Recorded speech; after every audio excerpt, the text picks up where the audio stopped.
Dear church family, in 1 Timothy chapter 2 verse 1, we are urged to offer prayers, intercession, and thanksgiving for all people. This is more than a suggestion, it's a calling. God invites ordinary believers to partner with Him in the extraordinary work of prayer. Do you feel led to stand in the gap for others?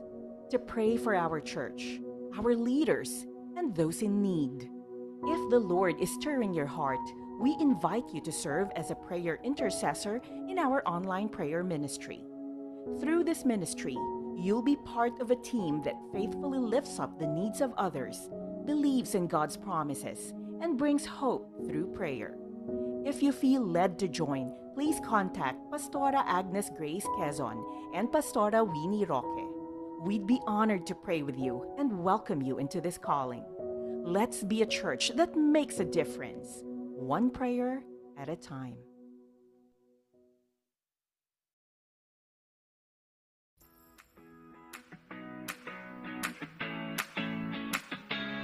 The Lord is moving through the online prayer ministry, and we believe you might be part of what He wants to do next.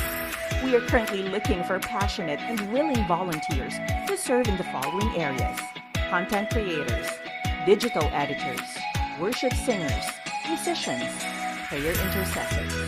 Each role plays a vital part in ministering to others and sharing God's love and truth online.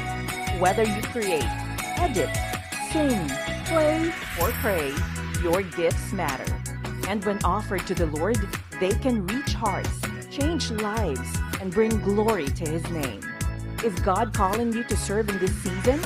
Step forward in faith and be part of a ministry that uplifts, encourages, and carries the power of prayer across digital spaces. For application forms or inquiries, please look for Pastor Jeric Celino. We can't wait to serve alongside you. Together, let's build a digital altar of worship and intercession.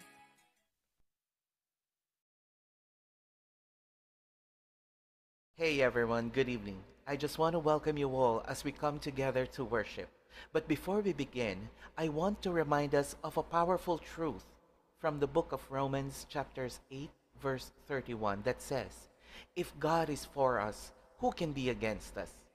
Whatever we walk in here carrying stress, doubt, fear, or pressure, this verse reminds us that none of it has the final say. God is with us. He is for us. And when the Creator of the universe is on our side, no challenge, no opposition, no circumstance is greater than His power and His presence. So let's worship Him tonight from a place of confidence, freedom, faith, and truth, knowing that we are not alone. God is with us. Let's give Him our full hearts tonight, church.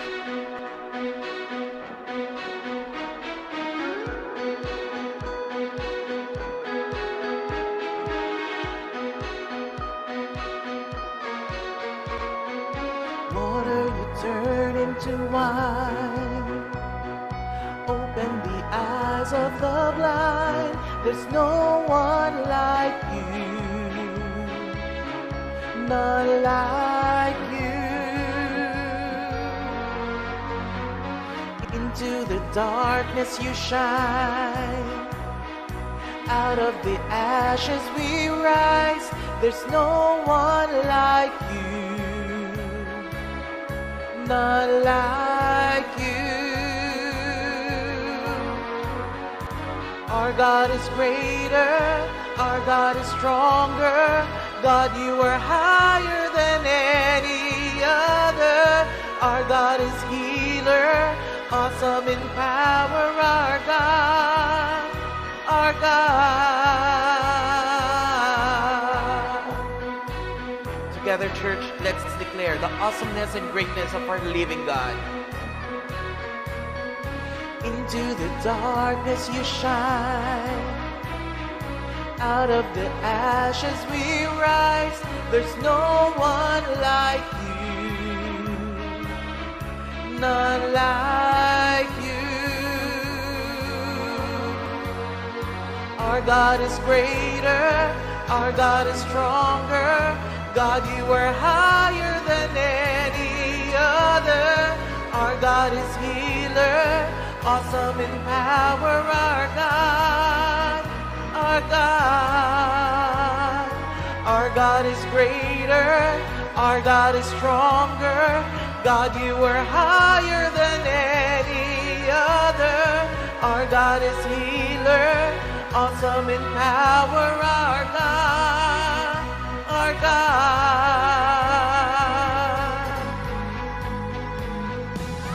Together, church, let's declare with faith and hope that when God is for us, who can be against us?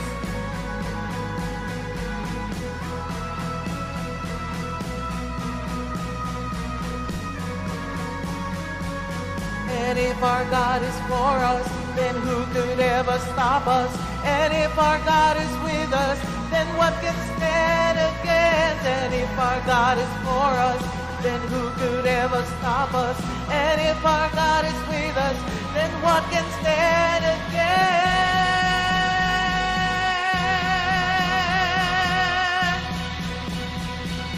Then what can stand against?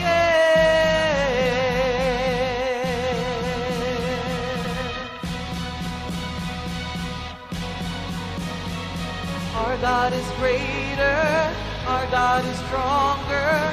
God, you are higher than any other. Our God is healer, awesome in power, our God, our God. Our God is greater, our God is stronger. God, you are higher than any other. Our God is healer, awesome in power, our God, our God.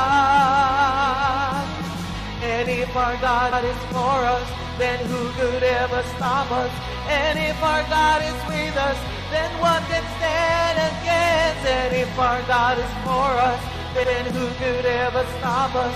And if our God is with us, then what can stand against?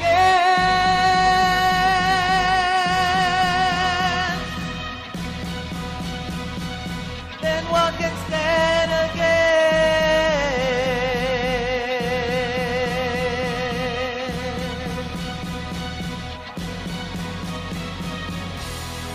Yes, Father, truly, if you are with us, nothing in this world can stand against us, Father.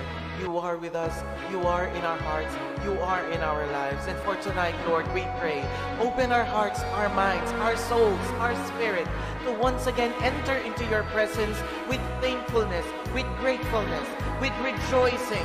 Regardless of our own personal circumstances, Father, we come before you with thanksgiving because we know that you are a God, a living God who can change our lives or even the world as you command.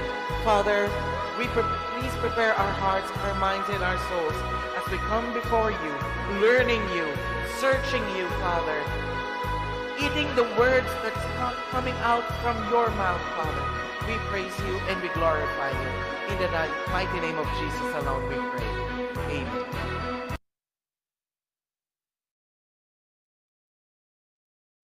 Amen. Thank you so much, Brother Gerald. Yes, good evening to everyone. A blessed evening po. We thank God that in spite of that happened, nanggaling lang tayo sa isang malungkot na bahagi ng ating buhay gawa ng bagyo na dinanas natin dito sa La Union. And yet we are here together this evening to be with one another, to pray with one another.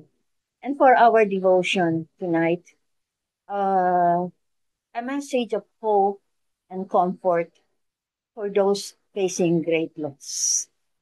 And let's focus on the unfailing mercy and grace of God in times of loss.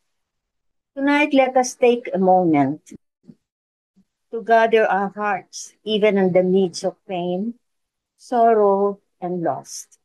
When calamity strikes, whether it is a storm, flood, fire, earthquake, or any disaster, it can feel as though our very foundation has been shaken. Many of us have experienced the deep ache of losing loved ones, homes cherished possessions, katulad po na nangyari sa atin last week, or even our sense of safety and normalcy.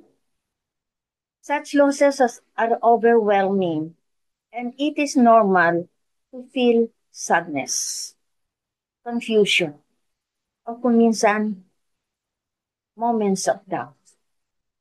But this evening, I invite you to pause and reflect on something greater than any calamity, more powerful than any storm, and that is the mercy and grace of God.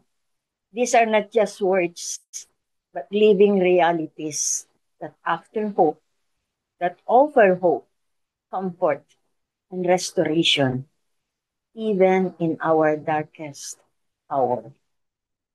Let us turn to the Word of God for assurance.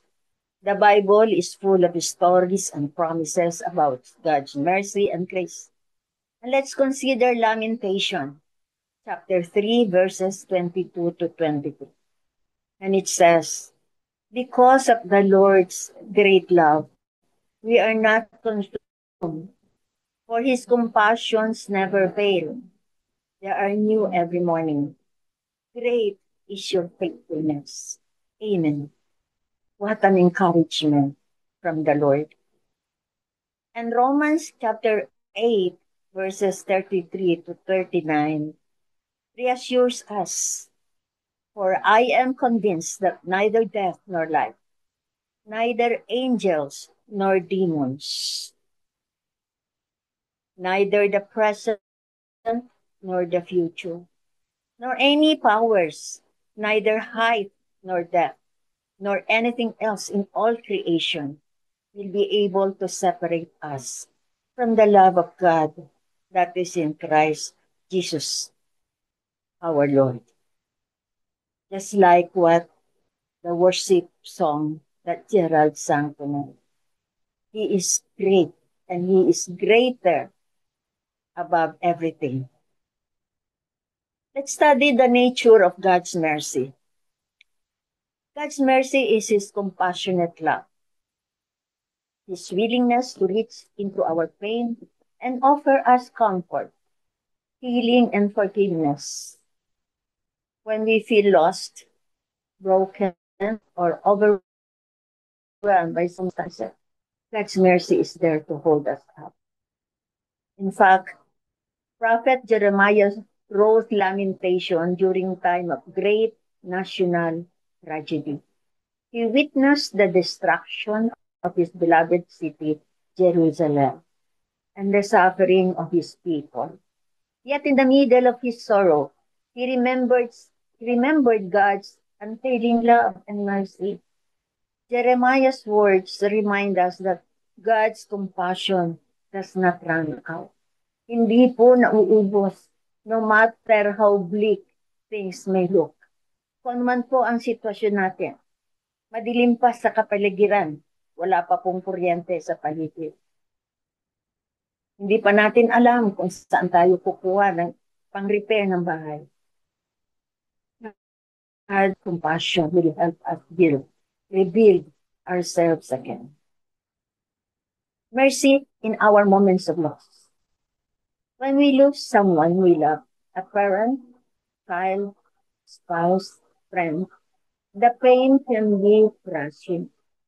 When our homes and possessions are swept away just a week ago, it can feel as though our very identity has been stolen. Yet God's mercy meets us here. He weeps with those who weep. He walks with us through the valley of the shadow of death. Psalm 23, verse 4. He is close to the brokenhearted and saves those who are crushed in spirit. Psalm 34, verse 18. And that is the gift of God's grace. Grace is an earned favor. His gift of love, forgiveness, and strength, not because we deserve it, but because he delights in giving it to us. Grace means that even in our brokenness, God offers us a new beginning. He transforms our ashes into beauty, our mourning into dancing. Amen. That's in Isaiah 61, verse 3. So when disasters strip away what we hold dear, God's grace gives us the courage to rebuild, the strength to endure, and the hope to look forward. Grace is what carries us when our own strength fails. Grace for today and tomorrow. We may wonder, how do I go on from here? Where will I start? And how will I start? There is, by God's grace, one day at a time. His grace is enough for today. And when tomorrow comes, His grace will be enough for that day too. Each morning, God's mercies are new. We don't have to have all the answers or the strength for a lifetime. Receive grace now and trust for what comes next. If you are weary, let yourself rest in God's arms. If you are grieving, know that God sees every tear and treasures every memory. If you feel alone, remember that Jesus himself experienced loss and sorrow. So he understands and he is with us.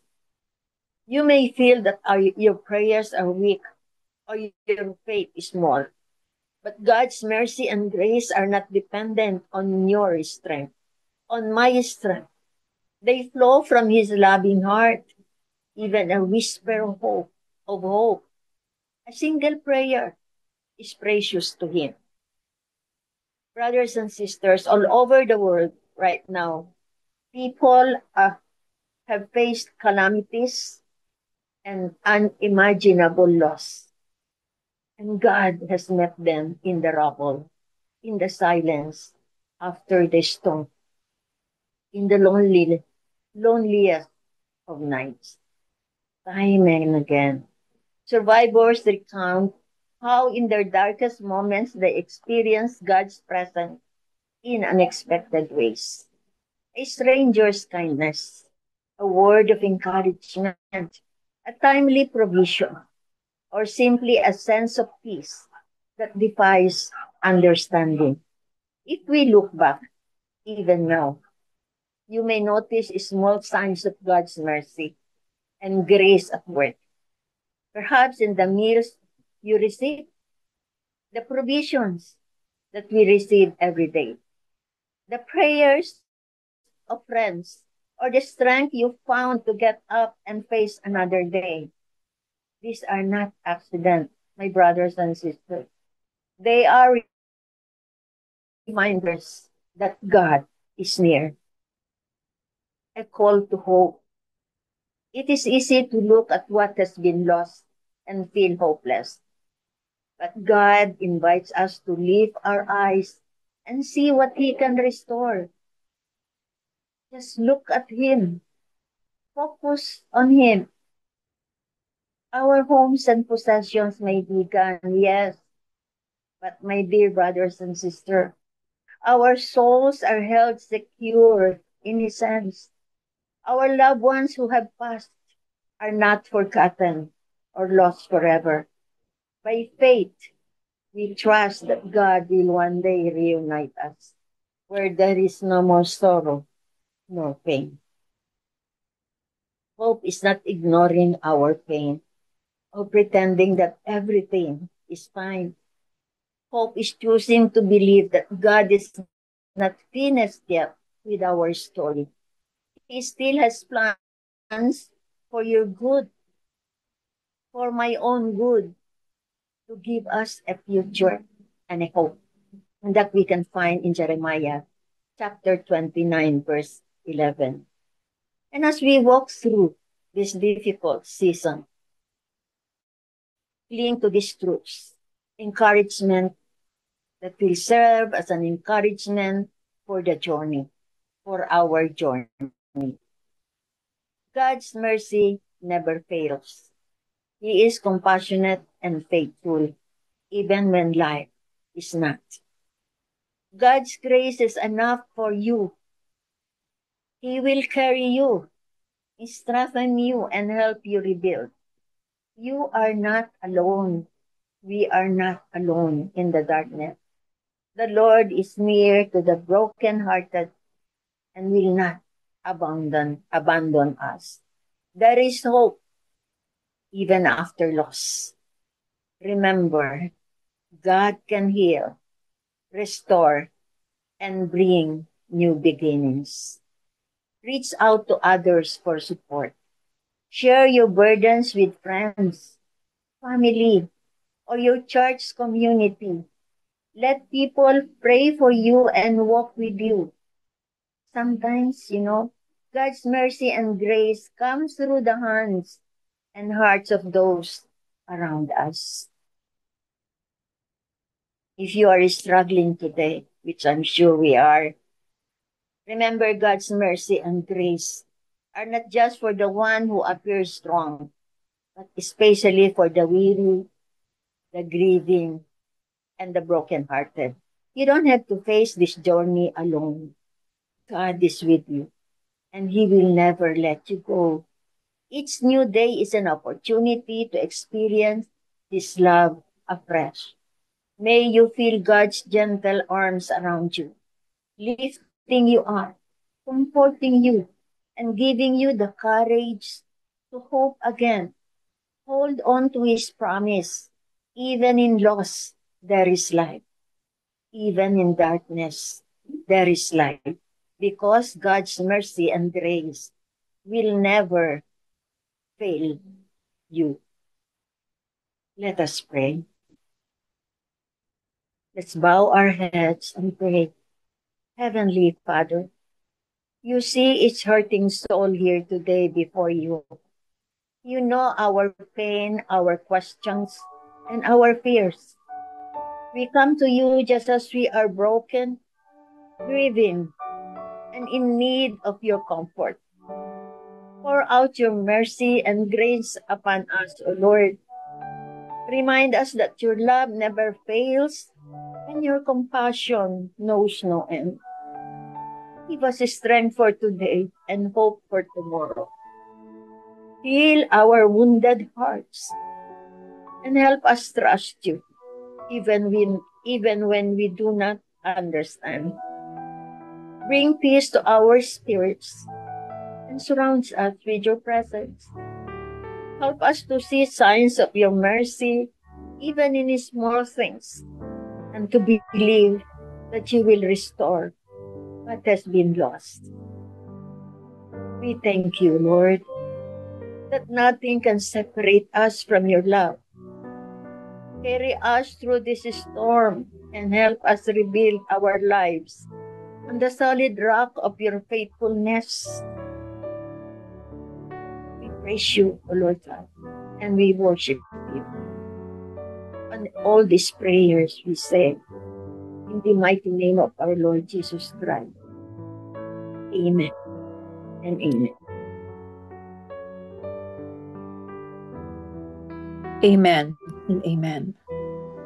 Thank you, Pastora Winnie, for that encouragement from the word of the Lord. At yan nga po ang kailangan natin sa gabing ito, lalong-lalo na sa buong iglesia ng All Gospel Church.